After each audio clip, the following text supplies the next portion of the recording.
የመድብል ሀሳብ ዝናን በእገታ ማቆየትና የብሩኬን አድራሻ ማወቅ ነበረ። ሞገሴ ግን በስከ መጨረሻ የማይሆን ስህተት ሰርቷል። ዝና የታሰሩ እጆችና እግሮቹ ስለተለቀቁለትም በስከ መጨረሻም ሞገሴ ላይ ጉዳት አድርሶ ሊያመልጥ ችሏል። ሌላኛው ጉዳይ ምሳሌ ከታገተችበት ልትለቀቅ ችላለች። ይህ ያስለቀቀው ሰውም የመድብል ጓደኛ እንደነበርና ከዚህ በፊት ቅድስት በታገተችበት ወቅት እባክህን ግደልልኝ እያለች ወይዘሮ ማህሌት የተማጸነችው ቢሆንም ታጋሽ ግን ቅድስት የተፈለገውን ያህል ጉዳት ሳያደርስባት እንደለቀቃት የምናስታውሰው ነገር ነው።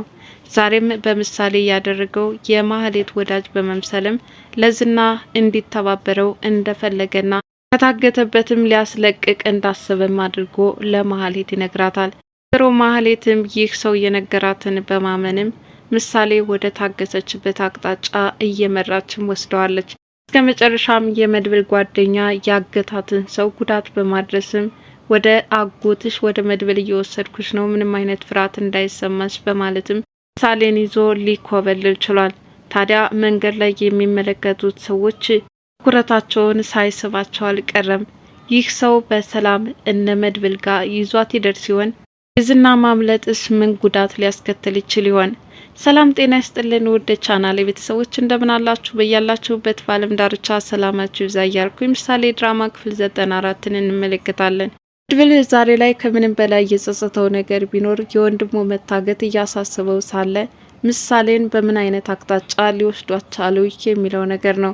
ታዲያ ዛሬም ቢሆን ማስለቀቅ ባለመቻሉ እጅግ በጣም እያዘነና ሊሳካለት ያሰበ ሳለም ይህንን ጓደኛውን ያገኘዋል። እባክህን ጓደኛዬ ተባበረኝ፣ አንዳችም ለውጥ ላመጣ አልቻልኩምና ወንድሜ ታግቶ ልጁ ደግሞ ተደግማለች በማለትም ይነግረዋል። ይህም ሰው ሊተባበረው እንደሚችል ቃል ይገባለታል። ወዲያውኑ ቃሉን በተግባር ለመፈጸምም ከማህሌት ጋር መገናኘት እንዳለበትም ያምናል። ማህሌት ጋር ተደዋውሎ ለመገናኘት መንገድ ላይ ሳሉ ማህሌትና መድብል ተገናኝተው ነበረ። እባክሽን ምሳሌን አስለቅቂልኝ የሚል ተማጽኖም አስከትሏል። እርሷም በምንም ታምር ድሮ ነበር እንጂ ቀድማችሁ ማሰብ የነበረባችሁ በማለትም ተነጫነጨች። ብሩኬም ሆነ ምሳሌ በቀላሉ ሊለቀቁ እንደማይችሉም የልብ ልብ ተሰምቷት ነበር ለመድብል ስትመልስ የነበረው። ኤፍራታም ተባባሪ ነች ተብላ በእገታ ከሰነባበትሽ ቆየት ብላለችና ዛሬ ላይ እባካችሁ ፍቱኝ እያለች እየተማጸነች ነው።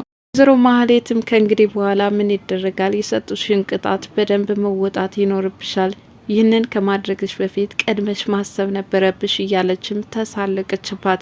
በስከ መጨረሻም ዝና የታሰረበትን አቅጣጫ በትክክል የምታሳያቸው ከሆነ ሊፈቷት እንደሚችሉም ቃል ገብተው ይፈቷታል።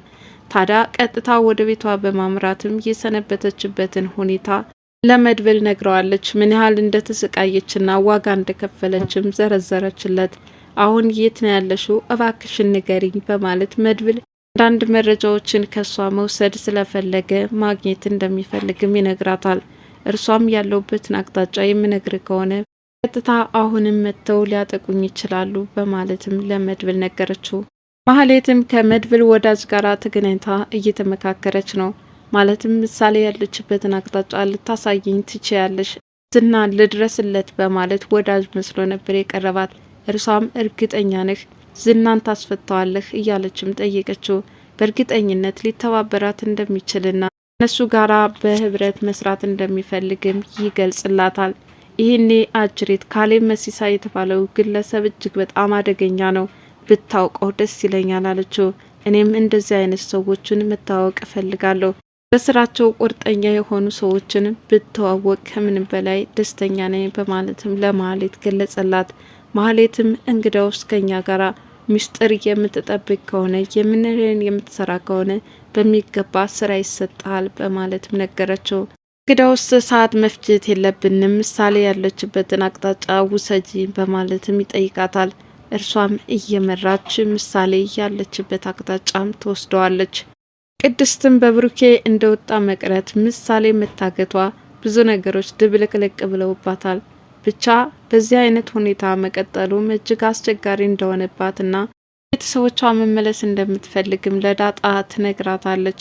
ዳጣም ለትንሽ ጊዜ ታገሽ፣ ምሳሌም ከታገተችበት ትለቀቃለች፣ ብሩኬም ቢሆን ይመጣል እያለች የተለያዩ ማጽናኛ ቃላትን እየመገበቻት ነው። ቅድስት ምሳሌ ስትወርቅና ስትጨፍር እያስታወሰች አሁንም በሀሳብ ጭልጥ ማለቷን አልተወችም። ደጋጋሚ መድብልንም ወደ ቤት እንድትመለስ ለምንድነው ጥረት የማታደርገው እያለችም የወቀሰችው ሲሆን ግን ከቅድስት የሚመጣበትን ጥያቄ በመፍራትም የሰከረ በመምሰል ብዙ ነገሮች እየመለሰላት ነበረ።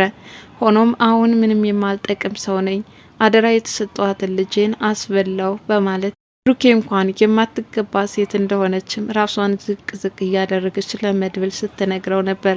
መድብልም እንደዚህ አይባልም፣ አንቺ በጣም ድንቅ ሴት ነሽ በማለትም ሲያበረታታት ነበረ። ቁንስ ለራሱ የሰጠው ግምት በጣም የተሳሳተ ነበር በዚህ ሰዓት ማለት ነው። ምክንያቱም ከቅድስት ወቀሳ ለማምለጥም ያሰበ ይመስላል። ነኝ እንጂ ወንድሜንም ሆነ የወንድሜን ልጅ መጠበቅ ያልቻልኩ እያለ ነገሮቹ እንዳሰባቸው ስላልሆነለት ብቻ በጣም እያዘነ ነበር ሲነግራት የነበረው። ቅድስትም እንደዚህ መጠጣት አልነበረብህም፣ ቀስ በቀስ ሁሉም ነገር ሊፈታ ይችላል በማለትም ስታበረታታው ነበረ። ምሳሌ አጋችም አጎቷ ካሁን አሁን ይመጣልሻል እያለ መድብል ወደ እሷ መጥቶ ሊገናኛት እንደሚችልም እያባበላት ነው። ምሳሌም መቼ ነው የሚመጣው ትለዋለች ከእርሱ በምትሰማው ነገር። በዚህ ሁኔታ ሁለታቸው የአጋችና የታጋች ሳይሆን የሚያስገርም ሁኔታ ጥሩ መቀራረብን እየፈጠሩም ይመስላሉ። ታዲያ ካሁን አሁን አጎቴ ይመጣልኛል እያለች በተስፋ የምትጠባበቀው ታዳጊ ግን ምንም አይነት ለውጥ የለም። ቅድስት ምሳሌን ያስፈታልኛል በሚል ስሜት ከደላላ ጋር እየተደራደረች ቢሆንም ይህ ደላላ የተፈለገውን ያህል ውጤት ሊያመጣላት አልቻለም። ይልቁንስ የተለያዩ ጥያቄዎችን እያነሳ ያደርጋቸው ገብቷል። መቼን የምታገቢው፣ ድንግልናሽ አለ ወይ ወዘተረፈ። እንዲሁም ደግሞ በአጋጣሚ የስራ ስልኮች ሲመጡለትም ትቷቸው የእነሱን ጉዳይ ወደ ጎን በመተውም ትቷቸው ይሄዳል። በዚህ ሁኔታ ቅድስት በጣም ተበሳጭታለች።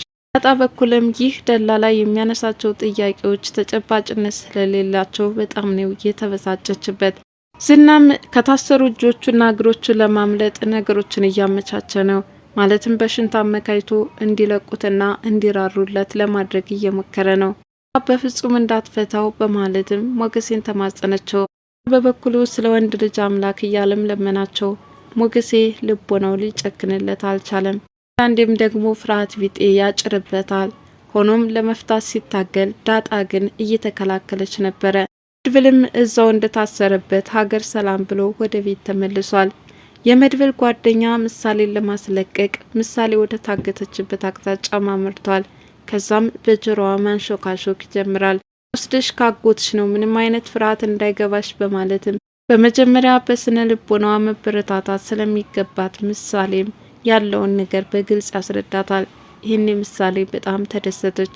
ገታትን ሰውም በቦክስም ሆነ በቴስታ ብሎም ጨፈለቀው፣ መሬት ላይም ዘረረው። በስከ መጨረሻም ምሳሌን ይዞ መሮጥ ይጀምራል። እያንዳንዱ ጎዳና ላይ ይመለከቱ የነበሩ ሰዎችም ትኩረታቸውን ሳይስባቸው አልቀረም። ይህ ሰው በሰላም አምልጦ ቤት ይደርስ ሲሆን ይህንን በሚቀጥለው ክፍል የምንመለከተው ይሆናል። ዝናም በሽንት አመካይቶ የታሰሩ እግሮቹ እንዲፈቱለት አስደርጓል። ነይ እጀን ፍችኝ እያለም ዳጣን ሲያጨናንቃት ነበረ። ዳጣ በፍርሃት ትወጣለች። ሞገሴ እዛው ላይ ተዘርሯል።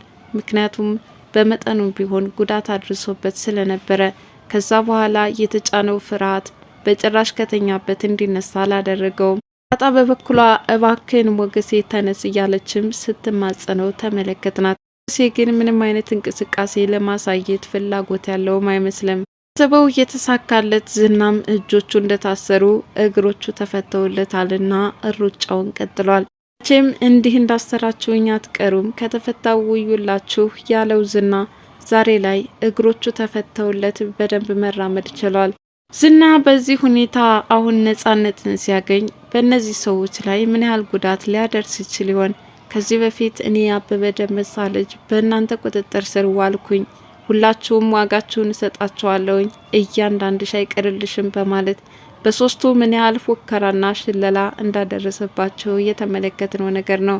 መድብል ቅድም ዝናን ለረጅም ጊዜ በማሰር ብሩኬ ያለበትን አቅጣጫ በትክክል እንዲናገር ነበረ። ሆኖም ይህ ሳይሆንለት ስህተት ሊሰራ ችሏል። እነዚህ ሁለቱ ጓደኛሞችስ ምን ያህል አለመተማመን ሊፈጠርባቸው ይችላል?